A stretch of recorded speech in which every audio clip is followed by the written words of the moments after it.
soal nominasi. Ada NGO internasional yang menyebut Pak Jokowi salah satu dari tokoh terkorup di dunia gitu. Ada tanggapan orang itu? Ya terkorup apa? Yang dikorupsi apa? Ya dibuktikan apa? Katanya dianggap memanipulasi sistem Ya, gitu Pak. ada Sistem beberapa apa? kriteria memanipulasi pemilu, eksploitasi Ya sumber apa? daya alam. Ya apa? Sumber daya alam apa lagi? Artinya itu tuduhan saja begitu Pak? Ya sekarang kan banyak sekali fitnah, banyak sekali framing jahat, banyak sekali tuduhan-tuduhan tanpa ada bukti. Itu yang terjadi sekarang kan. Jadi menurut Bapak itu muatan politis Pak? Ya ditanyakan aja.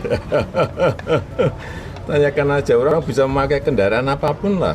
Ya demikianlah teman-teman ya. Jadi saat Pak Jokowi dikonfirmasi oleh para wartawan, ya, jawaban beliau tuh santai. Ini masalah Jokowi dinobatkan sebagai finalis tokoh terkorup di dunia oleh OCCRP, yaitu Organized Crime and Corruption Reporting Project. Ya. Jadi OCCRP ini membuat laporan, ada beberapa tokoh-tokoh dunia yang dinobatkan nanti menjadi juara gitu, juara dalam kepemimpinan dunia ini siapa yang paling terkorup gitu. Dalam bahasa Indonesianya, OCCRP ini adalah proyek pelaporan kejahatan terorganisasi dan korupsi. Ya. Jadi data-data yang diambil ini bukan dari data internal datanya negara Republik Indonesia itu bukan gitu. Jadi ini pelaporan dari berbagai belah pihak gitu. Baik yang melaporkan berdasarkan sumber daya alam, kemudian kasus-kasus pemilu yang termasuk juga melibatkan anak beliau yaitu Gibran Rakabuming. Nah, pada saat itu menjadi cawapres saat itu prosesnya gimana. Nah, ini laporan itu diambil dari data-data tersebut gitu. Jadi yang dipermasalahkan di sini bukan data internal yang terbongkar, bukan. Jadi karena ini pembahasannya berdasarkan realita yang terjadi. Artinya hipotesa itu terjadi karena kejahatan itu terorganisasi banget loh. Contohnya yang gini ya, Pak Agit ambil contoh ya. Waktu pencalonan Gibran menjadi cawapres, ya, itu kan undang-undangnya dirubah. Ya.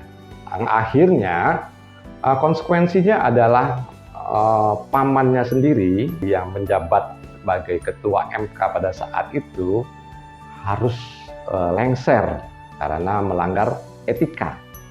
Jadi kalau diambil secara data-data, maksudnya pelanggaran yang murni ya susah teman-teman, karena Gibran naik pun lewat dari jalur itu yang dirubah dulu undang-undangnya. Jadi regulasinya dibuat dulu gitu kan. Itu satu ya. Jadi ya ini akan susah sekali untuk membuktikan karena juga Pak Jokowi juga bilang gitu kan. Cari saja buktinya.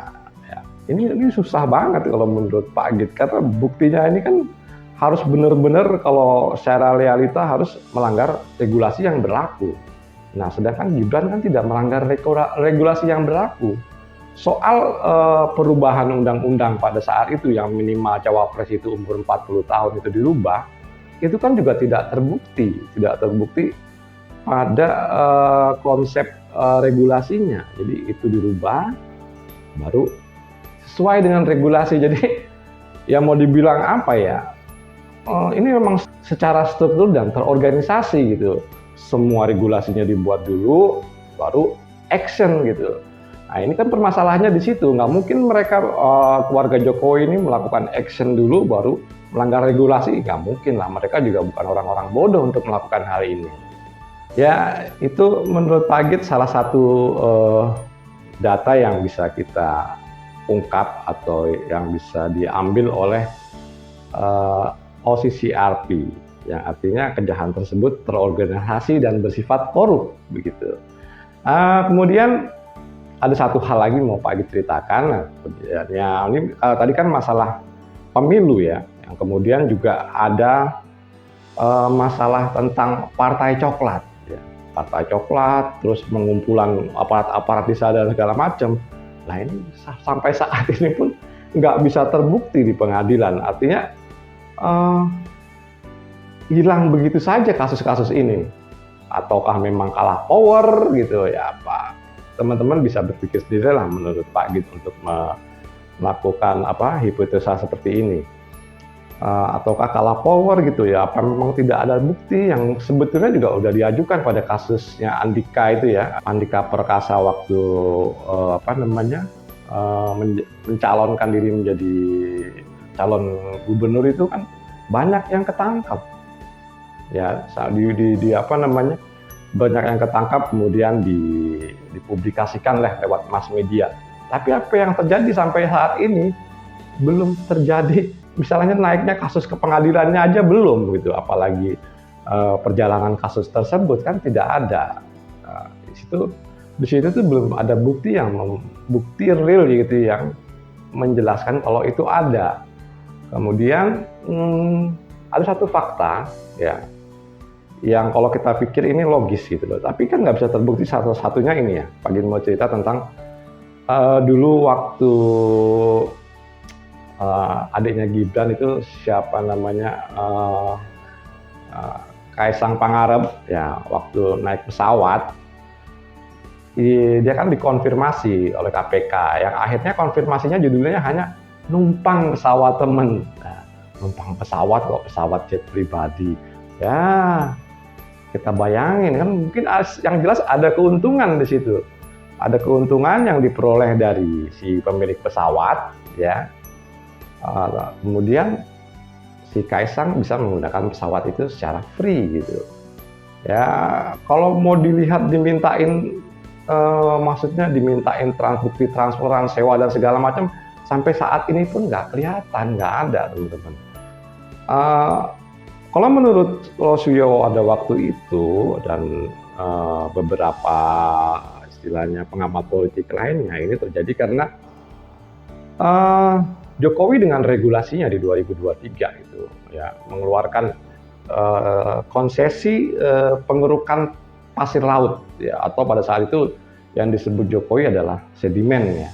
Sedimen di Pulau Sipadan dan Ligitan yang luasnya hanya 17,8 hektar Sipadan Ligitan ini. Tapi konsesi yang dibelikan itu adalah 131.000 hektar untuk mengeruk pasir ini. Itu 7.000 kali lipat dari luas Sipadan dan Ligitan. Jadi segitu banyak itu sumber daya alam yang dijual gitu aja. Tapi kan ini udah ada regulasinya, jadinya tertameng oleh regulasi. Artinya ini dijual ke Singapura untuk memperluas wilayah area Singapura gitu ya. Ini sebetulnya datanya juga memang data-data yang diungkap dari para politisi gitu loh. Pak Edi sendiri nggak mengungkap data real ini, nggak punya gitu ya.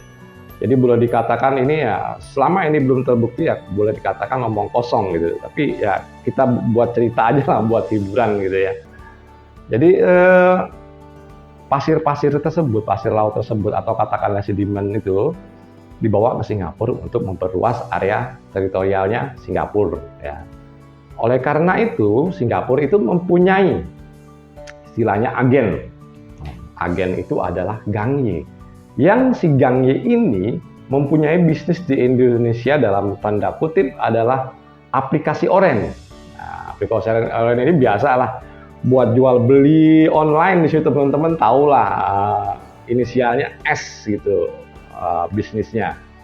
Nah, dengan mengadakan ini Singapura itu membuat tameng.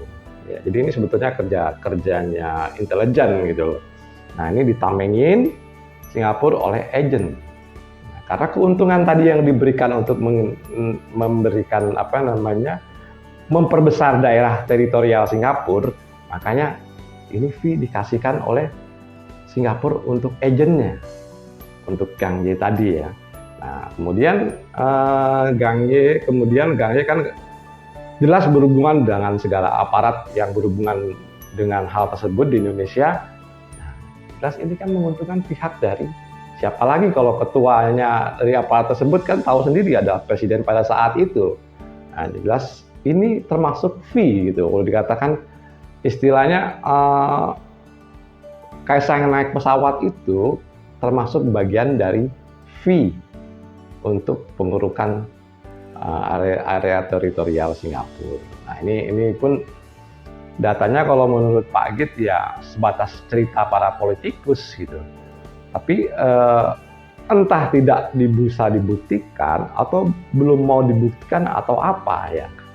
Ya udah tuh terlihat kan tadi yang dimaksudkan oleh OCCRP adalah pemilu, kemudian sumber daya alam ya. Jadi ini semua terorganisasi dan bersifat korup yang dilindungi oleh undang-undang. Nah, itu pinternya gitu. Jadi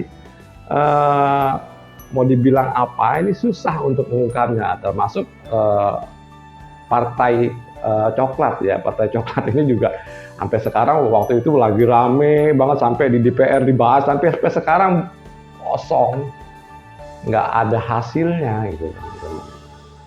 Baik teman-teman, menurut Pak Git ini cukup ya, dan kita akan ambil kesimpulannya. Yang pertama, Jokowi ini dijadikan istilahnya finalis tokoh terkorup di dunia, dan beliau dijadikan posisi nomor 3. Yang pertama adalah Bashar Assad, kemudian bla bla bla lah, beliau nomor 3. Nah, ini dijadikan finalis ya, seperti main-mainan aja lah menurut Pak Git, buat rame-ramean aja. Karena ya itu tadi, yang pertama adalah kasus misalnya kasus pemilu ya, yang partai coklat dan Gibran apa itu semua kan tidak bisa terbukti secara hukum, hanya melanggar etika. Ya ini yang disebut tadi organisasi yang penjahatan yang sifatnya terorganisasi dan korup gitu. Terorganisasi kenapa ya? Karena dilindungi oleh undang-undang.